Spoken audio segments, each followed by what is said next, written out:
Welcome to Evolution Now, Season 2. Hello, and welcome to another episode of Evolution Now. I'm your host, Flora White, and today I am thrilled to be here with Arc Westchester's Tibi Guzman and Barry Clark. In a time when systemic challenges are prevalent in so many facets of our life, from the workforce to education to healthcare, there are organizations that are quietly working in the background, supporting thousands of residents in Westchester County, and Arc Westchester is one of them. So watch and find out how they do it on this episode of Evolution Now.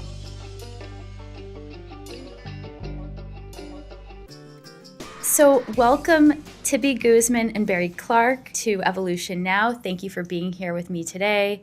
It is a pleasure, and I'd love to know more about your roles in the organization and the individuals that you serve. It's a pleasure to be here today. Thank you. I am the CEO of the Arc Westchester. My career path here to the Arc Westchester really is a personal story because I am also a parent of a person with autism, so I can relate as a parent as well as obviously a provider of services. So who do we serve? We serve people in all ranges of defined as developmental disabilities. And that is a disability that really became diagnosed before the age of 22. So that disability can be a person with autism, a person with Down syndrome, a person with cerebral palsy, a combination thereof, or other neurodiverse syndromes. We feel very strongly that even though the title and in the definition of as the word disability, we really focus on their strengths and their dreams and their possibilities, and our interest is to engage them into their communities. The Arc Westchester is an organization that's been in place for more than 76 years, imagine that. And in those 76 years, we have grown to serve almost 2,000 people. We have a dedicated staff of 720 people, and specifically we have 560 who provide direct supports to our nearly 2,000 members of our organizations. And how do you and Barry work together to support the mission of Arc Westchester? Well, which is a great partnership. You know, I provide the services of the organization through the Arc Westchester, and that's where we have the 700 plus employees. And Barry is the arm that really supports a lot of the innovation of our services, which is the Arc Westchester Foundation. Thank you. And Barry? I'm the executive director of the Arc Westchester Foundation, which is the fundraising and development arm of the Arc Westchester. My focus is fundraising, obviously, and also community outreach and engagement, and that's all one ball of wax, really, if you think about it. Many of the programs and services of the Arc Westchester, the majority of them are funded through government funding, but the most innovative programs and services that we offer, the things that carry our field into the future, are now and have always been supported through private philanthropy. And then once programs become established, they often get picked up through legislation and things like that create funding from public funding to provide the services. But in the beginning, it's always the community coming together to elevate and support new and innovative ideas. And that's where the foundation leads. And the organization, the work of the Arc Westchester is very meaningful for me. I have had a career in professional fundraising, worked with lots of different types of organizations, higher education, faith-based, community engagement, both in-house and in consulting capacity. But I've reached a point in my career where I really wanted the organization that I worked with be a reflection of something that I was very convicted to. And here at the Arc Westchester, I'm a parent of a person with a developmental disability, as is Tibi. My son has cerebral palsy. He's 7 years old right now. It's inspiring to me to think about how once he exits the school system, where he currently receives a lot of services and supports through the school program. But once he ages out of that, there's organizations like the Arc Westchester waiting for him on the other side of it to help him manifest his full potential and identify his unique talents and abilities that will really make him a member of this community that can contribute and be involved. Well, innovation is obviously very compelling to many of us. So where do you get ideas for innovations? How do those new ideas come about? As you mentioned innovation, we feel so passionate about innovation that it's included in our mission statement. We provide innovative services to people with developmental disabilities to ensure that they become more independent and achieve their personal goals and interact with the community. So it's very important for us to make sure that innovation is everything that we do every day and part of our strategic process. In a practical sense, what does that look like? Do you have incubators? Do you take ideas from individual contributors? How do you come up with innovative programming? We start our innovation through learning journeys. So we actually go out throughout the state or even around the country and learn what is innovative that's happening with developmental disabilities. There's a lot of new technology and initiatives out there that are quite interesting. And then we weigh those initiatives and determine what makes sense for our organization that we can pursue. And with that, we partner with the foundation because, we start here at the organization with innovation, and then we run to Barry and say, Barry, can we make this work? Can we find some funding? Supported employment is another fantastic way that the Arc Westchester connects with the community. Westchester County is a major hub of enterprise and innovative business endeavors. And I think coming along with that is a very open-minded view of how inclusion can manifest in the business community. And so, the Arc Westchester is another way that we're very fortunate to have over 100 different business partners in the community, supporting about 150 people that work as employees, paid employees at different businesses throughout the county. So are there best practices that you share or approaches, frameworks to help support the individual who's joining the business team or the employer? And does Arc Westchester provide support throughout their engagement, the employees' engagement with the organization? And I think that's where it's really special for what we provide.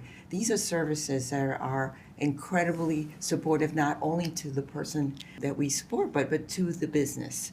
We have that really bonded with the business, and many of the businesses have been so proud of the people that we support that they want even to grow their employments of people with disabilities.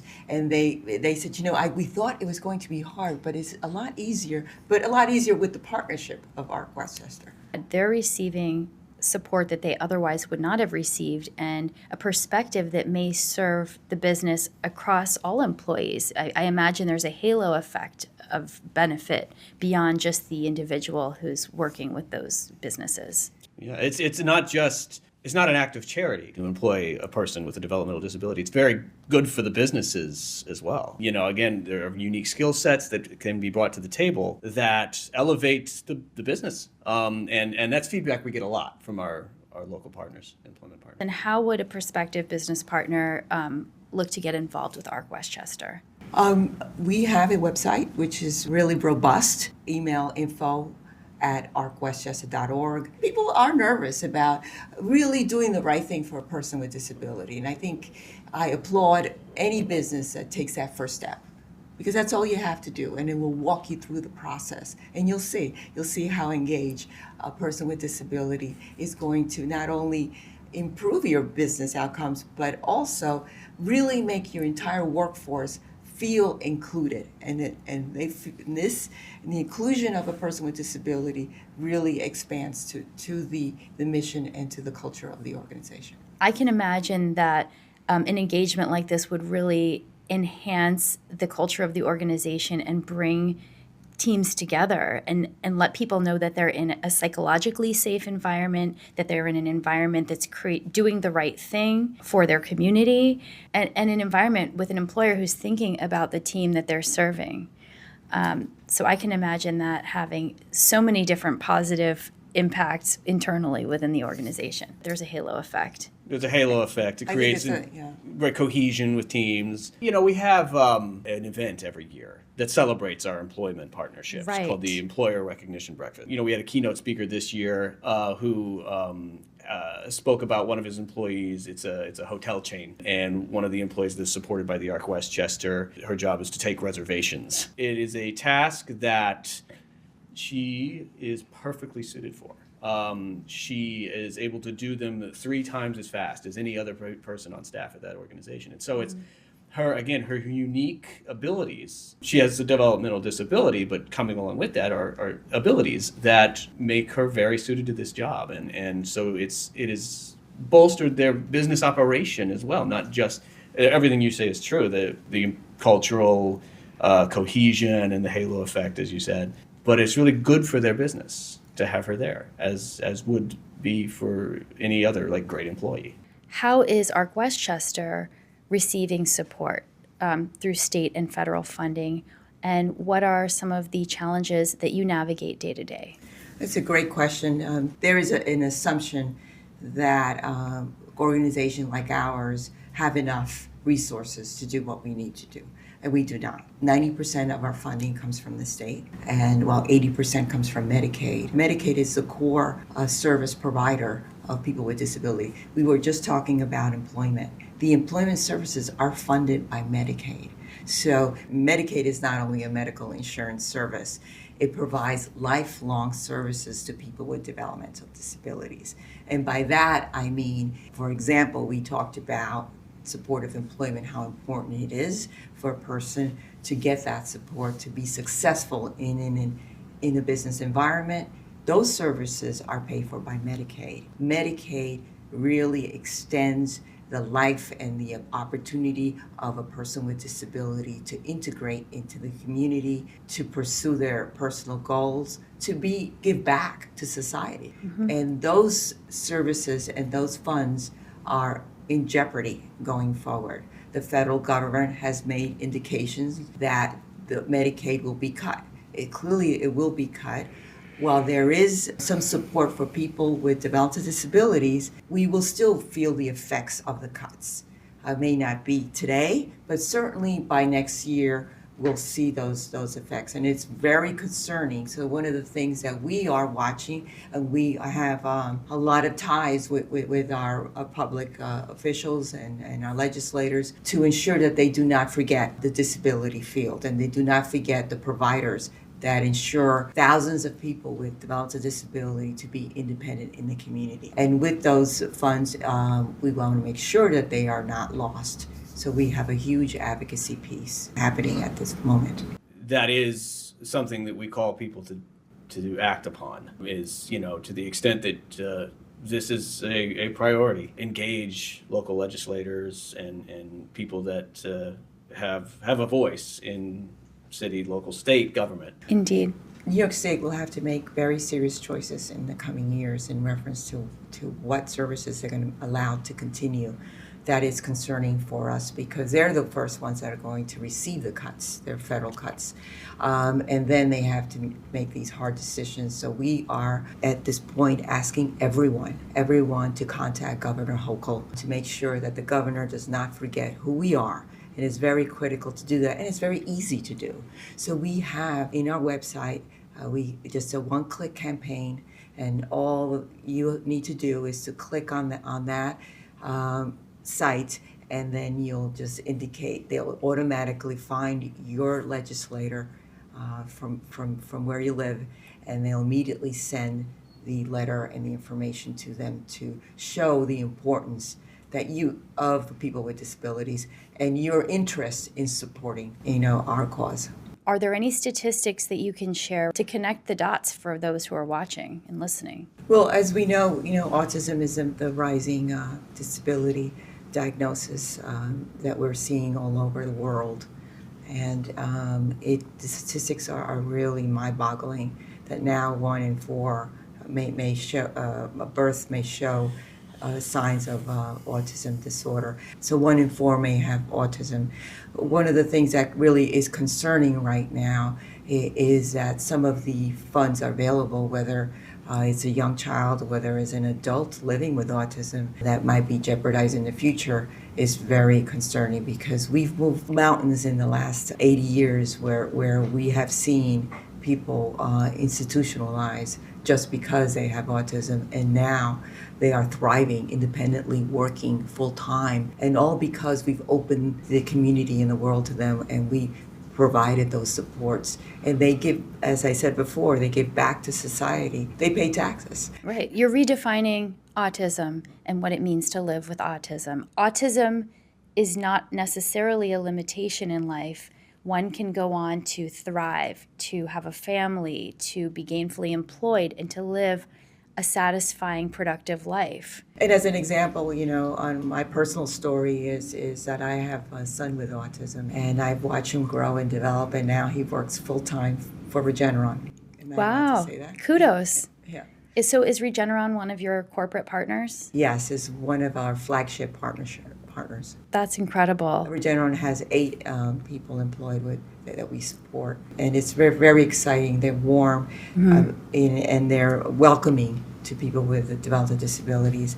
And we were talking about, an industry, biotech industry, where you would think that it would be difficult for a person with disability to work in, and here we are. They're embracing our population, so we're very excited about that, and it just helps other organizations really to see the possibilities. Well, when you see leaders in the industry and innovators like Regeneron who are partnering with Arc Westchester, you've got to wonder, do they know something that other organizations don't? And it's worth looking into. Yes. I want to talk about what that scenario could look like: unemployment, additional supports that are going to end up being needed. Let's go there. What are the risks if there are cuts? Numerous risks. Number one, the first risk is our workforce. We have, again, provided direct services to more than 2,000 people, and so that is going to be jeopardized. So when you don't have the staff, you cannot provide the service. Therefore, we will be limiting services to people with developmental disabilities. Second, our infrastructure. We have more than 60 locations, 44 of them are homes just within Westchester. The infrastructure system will then start collapsing, and that is not what we want to see, of course. And sadly, we will regress to a time where we don't want to be in, where institutionalization was the only way to support a person with disability. And we don't want to see that, and I don't think anyone does. But that's what will happen when services will be limited. And not to say that's more cost effective either. Correct, because it will require additional subsidies and supports, right? And as CEO of Arc Westchester, I feel passionately that our role is to move forward and really connect with everyone about these possibilities and make sure they are engaged to help us prevent any regression. So what's on the horizon for Arc Westchester in 2026 and beyond? We have community outreach, and our focus is to reach out to people who are living in the community with developmental disabilities and are also have families. So, and they choose to raise their children in the community, and we're there to support them.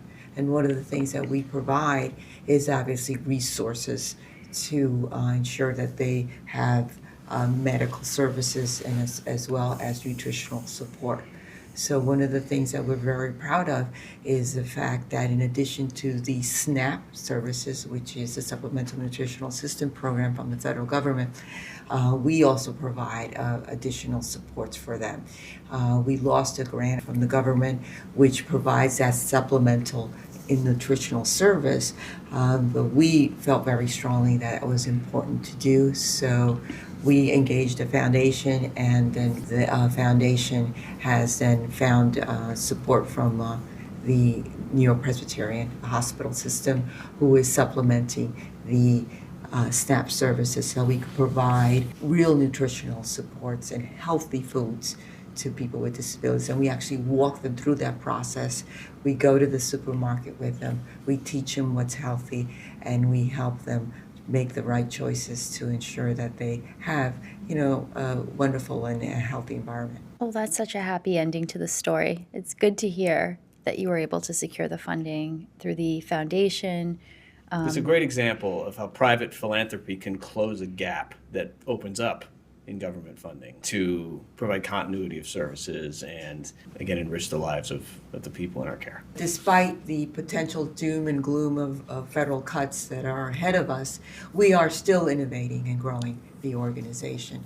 And we are very excited to engage in a new project this year, which is the renovation of one of our largest day programs in southern Westchester, which actually is located in Yonkers. We are making a major investment. Again, we meaning the public and the donors that we have are committed to ensure that we take this aging building that we actually purchased in the 1970s and transform it to a really innovative and technology into a hub of innovation in Lower Westchester. By that, what I mean we're going to have a brand new teaching kitchen.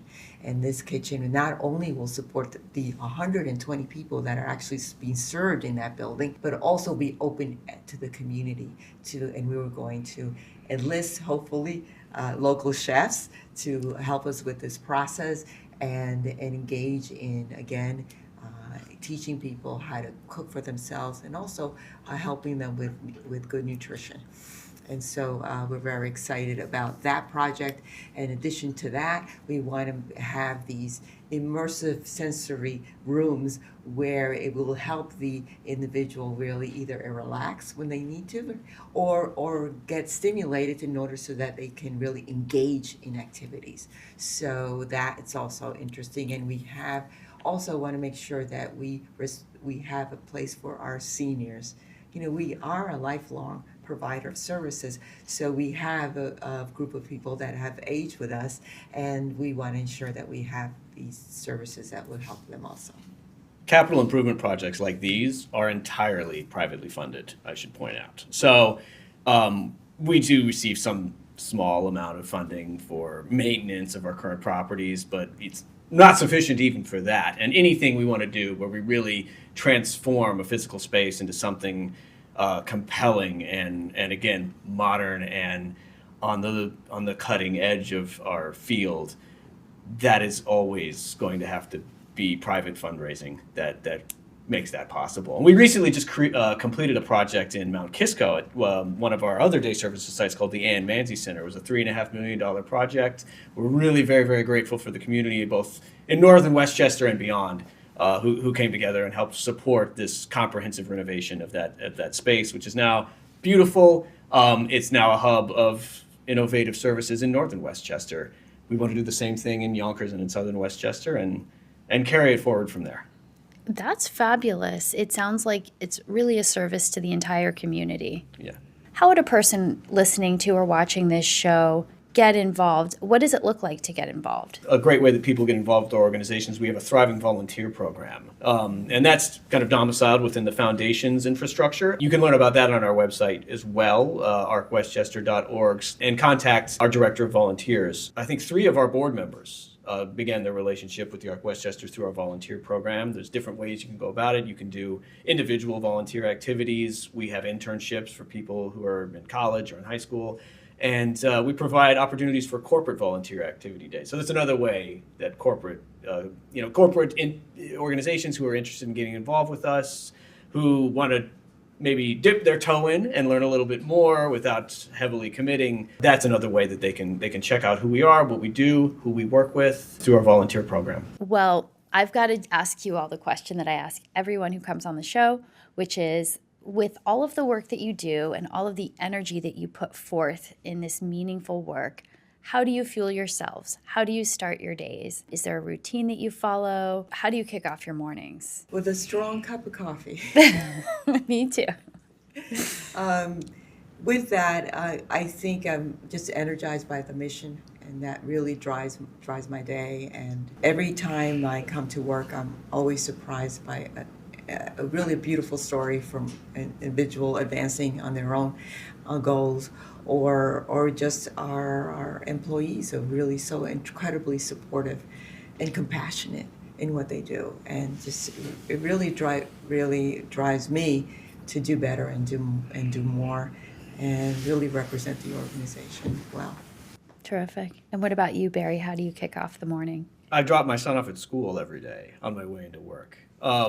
And that, as I mentioned, my son does have a developmental disability himself. Every day, I put my trust in the people that he spends his day with, and I try to live out what I would hope every family that entrusts the Arc Westchester with their family members has come to expect from the people that they trust to support their people. So that grounds me, I think, in that aspect of our mission. And that concludes this episode of Evolution Now. I hope you enjoyed it. Don't forget to subscribe for more. See you next time.